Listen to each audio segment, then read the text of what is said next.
Glória a Deus, amém. Boa noite a todos. A paz seja com todos. Vamos dar continuidade aos nossos textos, né, nossos estudos expositivos. Antes de darmos aquela sequência, já peço que os irmãos deixem os microfones mutados, né, para não ter nenhuma interferência. Coloquem no mudo. E hoje nós vamos dar continuidade no capítulo primeiro ainda, e nós hoje encerramos esse capítulo e ainda teremos mais 3 capítulos para que a gente possa meditar na palavra de Deus. Só para recapitularmos algumas coisas, né? Nós ficamos aí um tempinho sem ter esse estudo. Semana passada nós não tivemos, e da última aula, no nosso último estudo que nós fizemos, nós falamos sobre a supremacia de Cristo, que é quando o apóstolo Paulo ele vai falar sobre quem é Cristo de fato para aqueles irmãos da igreja de Colossos. Ele vai falar que Cristo ele libertou o seu povo do império das trevas, né? Ele vai falar que Cristo ele é o criador de todas as coisas, que todas as coisas foram criadas por ele e foram criadas nele. O apóstolo Paulo ele começa a falar de Cristo para combater uma heresia que havia na igreja de Colossos, que era uma heresia que ela era muito ramificada, acreditava em várias vertentes. Alguns diziam que a salvação vinha pelo conhecimento, que você precisava adquirir muito conhecimento e esse conhecimento te levava à salvação. As pessoas eram salvas através desse muito conhecimento. E quem não tivesse esse conhecimento estava destinado a ir para o inferno. Então eles acreditavam meio que na salvação por obras. Se você conseguisse adquirir o conhecimento, você estava salvo. Se não adquirisse esse conhecimento, você estava condenado ao inferno. Eles acreditavam também que Jesus ele não era completamente Deus. Ele acreditava que Jesus ele era um fruto de várias tentativas de diálogo entre Deus e os homens. Como é que era isso?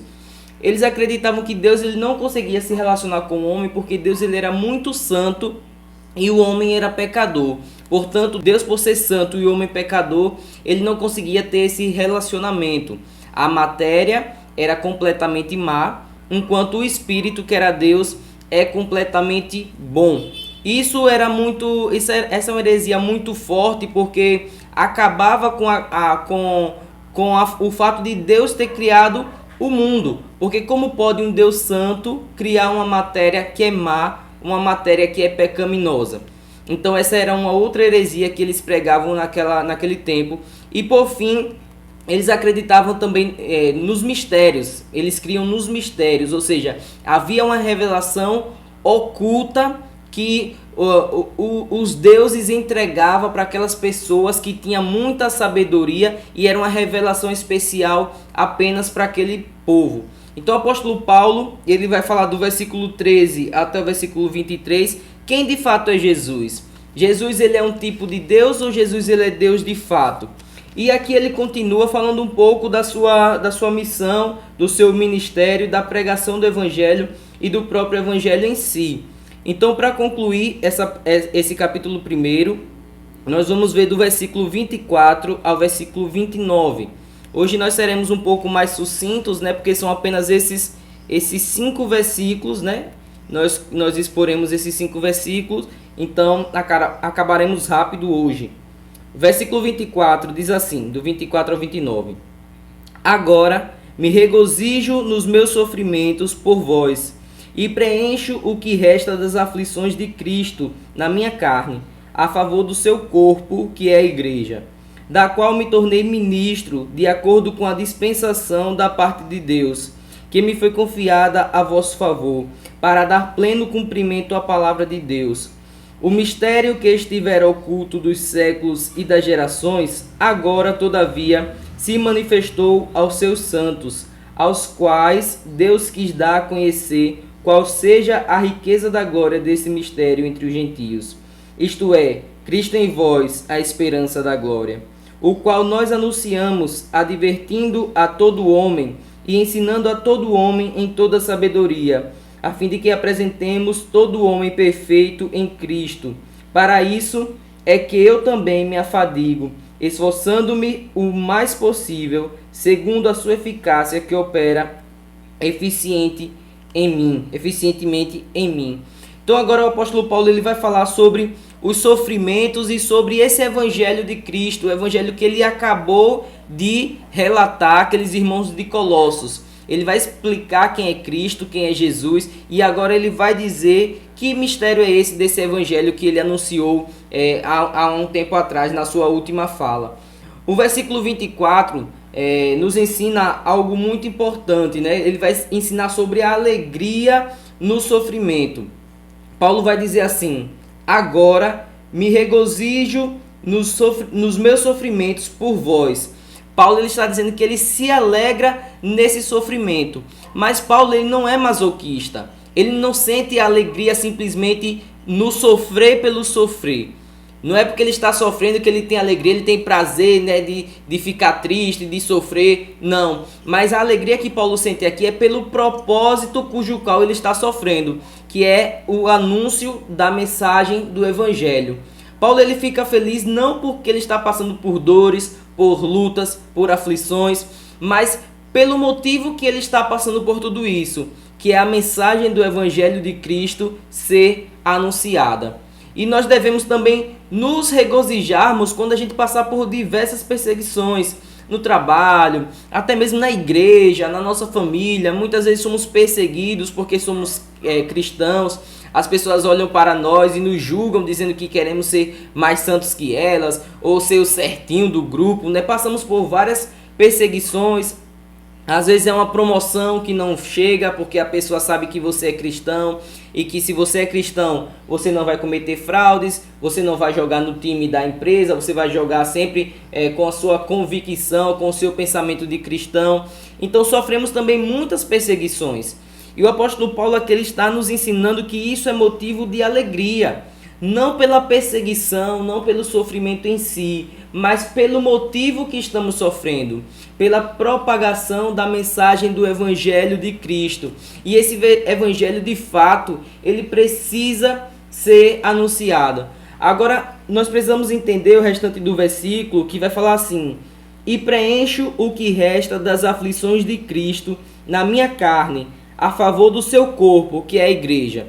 O que o apóstolo Paulo aqui está querendo dizer é que aquele sofrimento que começou em Cristo está sendo terminado nele. O apóstolo Paulo está dizendo: olha, o que Cristo começou, aquele sofrimento que Cristo começou a passar, eu também estou dando continuidade aqui nesse sofrimento a favor do corpo de Cristo, que é a igreja. A gente precisa entender o que Paulo não está dizendo. Paulo aqui ele não está dizendo que o sacrifício de Cristo na cruz ele foi incompleto, ele foi inconclusivo. Não é isso que Paulo está dizendo. Nós sabemos sim que o sacrifício de Cristo na cruz foi um sacrifício eficaz, um sacrifício válido e cabal.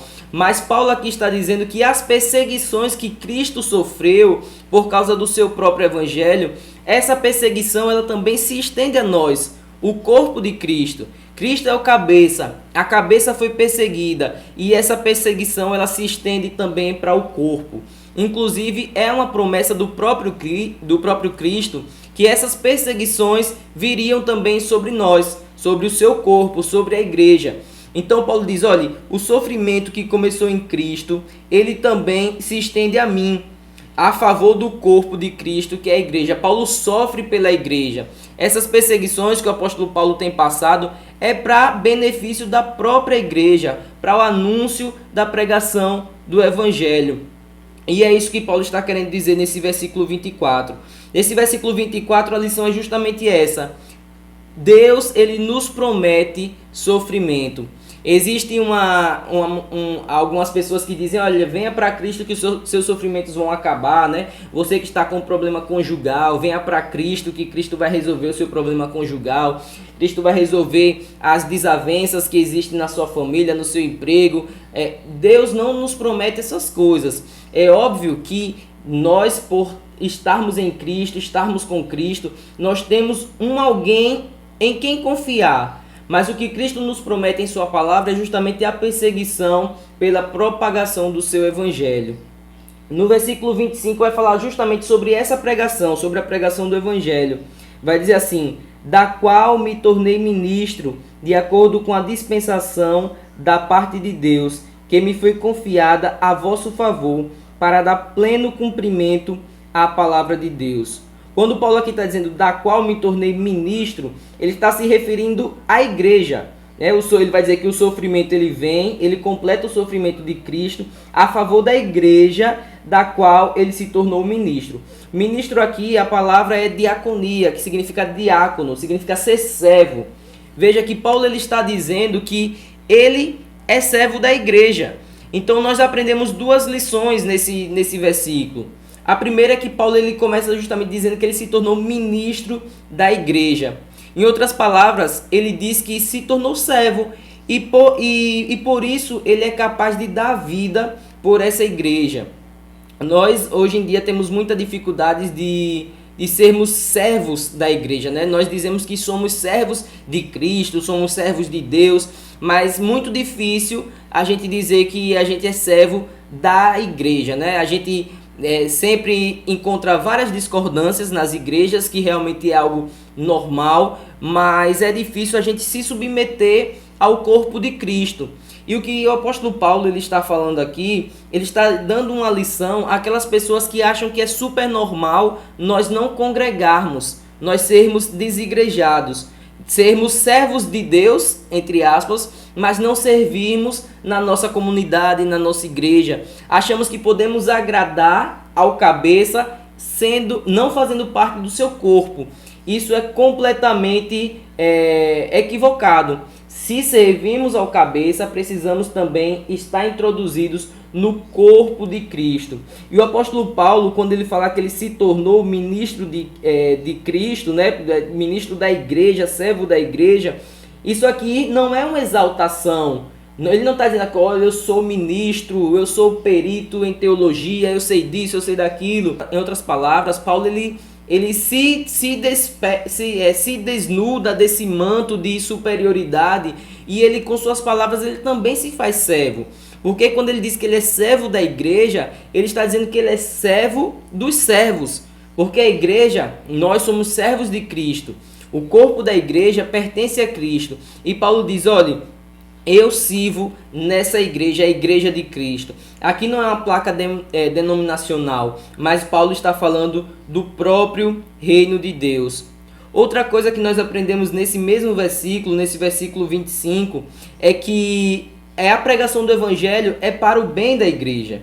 Ele vai falar assim, ainda no versículo 25, foi-me confiada a vosso favor para dar pleno cumprimento à palavra de Deus. Então Paulo ele se torna ministro da igreja, servo da igreja para a pregação do evangelho a favor da igreja de Deus, para crescimento da obra, para crescimento da palavra de Deus. Ele diz para dar pleno cumprimento à palavra de Deus, para que a palavra de Cristo ela pudesse se expandir, para que ela pudesse se cumprir.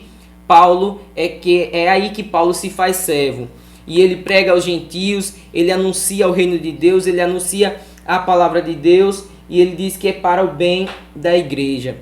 Hoje em dia, infelizmente, o que temos visto em nosso meio é todo tipo de tentativa de lotar a igreja com eventos, né, que são feitos apenas para nós, com atrativos que sejam mais interessantes que o Espírito Santo e que Cristo crucificado, mais interessantes do que o que Cristo fez na cruz. Nós alegamos que o jovem ele não gosta de palavra, né? Ele gosta de entretenimento, então nós temos que encher os nossos cultos de jovens com muito entretenimento, porque senão a gente não consegue prender o jovem na igreja.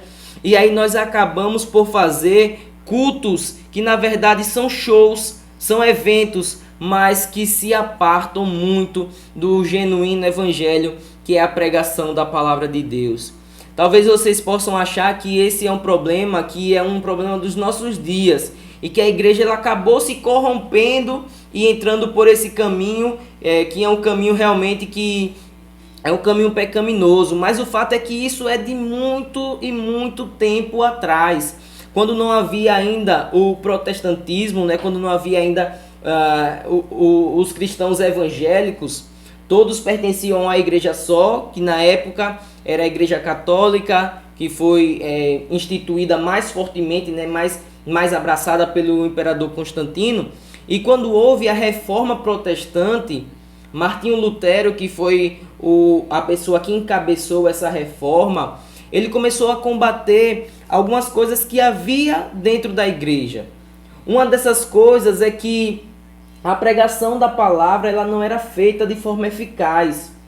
Os irmãos que tinham a sua própria língua materna, eles não conseguiam compreender aquilo que a palavra de Deus dizia, porque os padres, eles começavam a fazer os seus sermões em latim, e as pessoas não entendiam nada. Então, para que as pessoas pudessem ter o mínimo de noção do que estava acontecendo ali, do que estava sendo dito, a Igreja Católica ela começou a introduzir em seus cultos alguns eventos que pudessem ser mais atrativos para prender as pessoas no culto, como por exemplo a introdução de teatro, a introdução de dança, porque o sermão ele não era compreendido. O padre ele falava em latim e só a igreja detinha a posse da interpretação da palavra de Deus. Então, para prender as pessoas no culto, para talvez trazer algum acesso mais, trazer uma comunicação do que estava sendo dito, foi introduzido danças e foi introduzido também teatros, outras coisas também que pudessem prender a atenção das pessoas. Quando Lutero entendeu que o Evangelho de Cristo, somente pela fé, somente pela pregação da palavra, é suficiente para a transformação de vida, esse foi um dos pontos que Lutero ele bateu e disse: só a palavra de Deus ela é eficaz, ela é suficiente para a conversão do pecador, porque a fé ela vem pelo ouvir e ouvir pela palavra de Deus. Então nós não precisamos de nenhum tipo de entretenimento nos nossos cultos para poder prender pessoas, porque a pregação genuína do Evangelho de Deus ela é suficiente e ela é eficaz. Mas no versículo 26 nós aprendemos que nós precisamos compreender a respeito dessa palavra de Deus, essa palavra que ela é tão suficiente para os nossos dias. O apóstolo Paulo ele vai dizer no versículo 26: o mistério que estivera oculto dos séculos e das gerações, agora, todavia, se manifestou aos seus santos. Perceba que Paulo aqui, mais uma vez, ele faz um trocadilho com as crenças que estavam entrando na igreja naquele período. A igreja ela sofria com esse certo tipo de heresia, que era a heresia do mistério, que era um mistério que era dado somente para alguns, e esse mistério ele trazia a salvação para essas pessoas. E Paulo diz, olha, o único mistério que existe aqui, o mistério que estava oculto, é justamente o mistério da palavra de Deus. Porque ele termina no versículo dizendo assim: para dar o pleno cumprimento à palavra de Deus. 2 pontos. O que é essa palavra de Deus? É o mistério que estava oculto dos séculos e das gerações. Paulo está dizendo, se tem algum mistério que vocês precisam se dedicar para entender, se tem algum mistério que vocês precisam tentar compreender e absorver, é o mistério da palavra de Deus, da pregação desse evangelho. Ele não está dizendo aqui que o evangelho é algo misterioso, que é para ser dado somente para alguns, que é um mistério igual àqueles mistérios que as pessoas acreditavam naquela época. Não, Paulo não está dizendo isso. Mas o que Paulo está dizendo é que existe algo que eles podem de fato buscar, e é o mistério da palavra de Deus. Esse mistério, irmãos, é porque aqueles judeus eles acreditavam que o evangelho ele era dado somente para os judeus. Porque foi a palavra que veio para Abraão e foi vindo de geração em geração. Começou, na verdade, lá no Éden. Deus falou que da mulher viria o descendente que esmagaria a cabeça da serpente. As pessoas esperavam sim por um tipo de Messias. Mas o mistério é que a salvação ela não era somente para o povo judeu. Quando Deus ele começa a usar Paulo, usar outros apóstolos para pregarem aos gentios, esse é o verdadeiro mistério. Essa palavra ela se expande, essa palavra ela se espalha. E Paulo diz, olha, se tem um mistério que vocês podem e devem procurar, é o mistério que está sendo anunciado, o mistério do evangelho, da palavra de Deus, que é eficaz e é suficiente para a salvação. No versículo 27 nós vamos ver justamente um reforço de tudo isso, que é a palavra de Deus como sendo uma palavra universal, dirigida a todos os povos. Ele vai falar assim, aos quais Deus quis dar a conhecer qual seja a riqueza da glória desse mistério entre os gentios, isto é, Cristo em vós, a esperança da glória. O mistério que Paulo está dizendo aqui, ele diz, olha, o mistério é justamente esse, que Cristo em nós temos a esperança da glória. E esse é um mistério que também é dado para todos os gentios. O que nós podemos aprender com isso, irmãos, é que não há ninguém que Cristo não possa trazer para o seu rebanho. Não há ninguém que seja duro o suficiente, que seja incapaz de abraçar a mensagem desse evangelho, de abraçar Cristo como seu Salvador. Assim como Paulo, ele pregou aos gentios, nós também temos que pregar para todas as pessoas que estão ao nosso redor.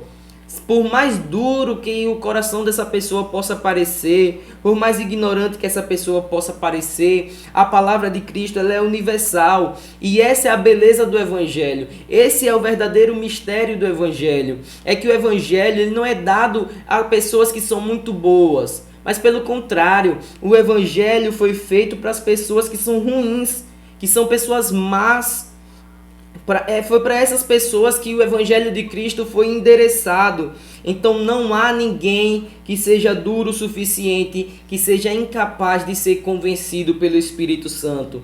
O Espírito Santo ele vem para convencer o homem do seu pecado, da justiça e do juízo. E a quem o Espírito Santo deseja convencer, essa pessoa ela não tem força suficiente de resistir ao convencimento do Espírito Santo. No versículo 28, depois de aprendermos todos esses propósitos da pregação, da compreensão da palavra de Deus, nós vamos entender agora o propósito da pregação. Depois de Paulo falar que Cristo é a esperança também dos gentios, a esperança da glória que nós podemos esperar por ele, no versículo 28, Paulo diz: o qual nós anunciamos quem? Cristo, o Evangelho, advertindo a todo homem e ensinando a todo homem em toda sabedoria, a fim de que apresentemos todo homem perfeito em Cristo.